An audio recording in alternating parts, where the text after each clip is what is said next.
तुम्ही पण असं भिजवलेल्या चणा डाळीचं पिठलं कधी बनवलं आहे का? पिठलं करायला खूपच सोपं आणि चवदार आहे. प्रवासासाठी उत्तम पर्याय आहे. यासाठी मी 200 ग्राम चणा डाळ स्वच्छ पाण्याने धुवून घेतलेली आहे. चणा डाळ आपण कमीत कमी 5 तास पाण्यात भिजत ठेवूया. चणा डाळ भिजली की जाडसर मिक्सरमध्ये वाटून घेऊया. पिठलं करण्यासाठी छोटंसं वाटण करूया. मिक्सरच्या भांड्यात 3 ते 4 हिरव्या मिरच्या घालूया. हिरव्या मिरच्यांचं प्रमाण आवडीप्रमाणे कमी जास्त करूया. 10 ते 15 सोललेल्या लसणाच्या पाकळ्या घालूया. अर्धा इंच आलं घालूया. सगळं मिक्सरमध्ये बारीक वाटून घेऊया. हिरव्या मिरचीचं झणझणीत वाटून तयार झालेलं आहे. चला तर भिजलेल्या चणा डाळीचं सुक्कं पिठलं बनवूया. कढईमध्ये 1 ते 1.5 पळी तेल घालूया.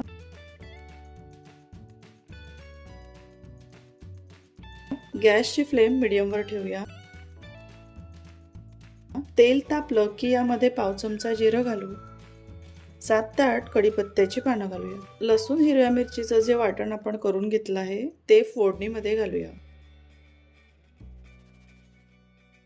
हिरव्या मिरची लसणाचं वाटण लो फ्लेमवर खरपूस भाजून घेऊया.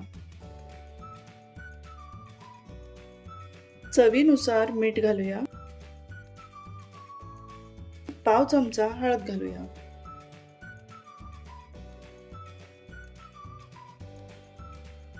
दोन कांदे बारीक चिरून कढईमध्ये घालूया. कांदा चांगला लालसर रंग येईपर्यंत मीडियम फ्लेमवर परतून घेऊया. कांदा व्यवस्थित भाजून झाला की मग यामध्ये वाटलेली चणा डाळ घालूया.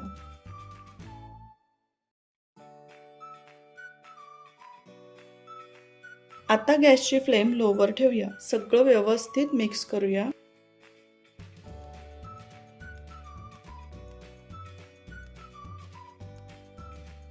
लो फ्लेमवर झाकण ठेवून 10 ते 12 मिनिट शिजवून घेऊया. मध्ये मध्ये पिठलं आपण सतत हलवून घेऊया म्हणजे ते खाली करपणार नाही किंवा लागणार नाही.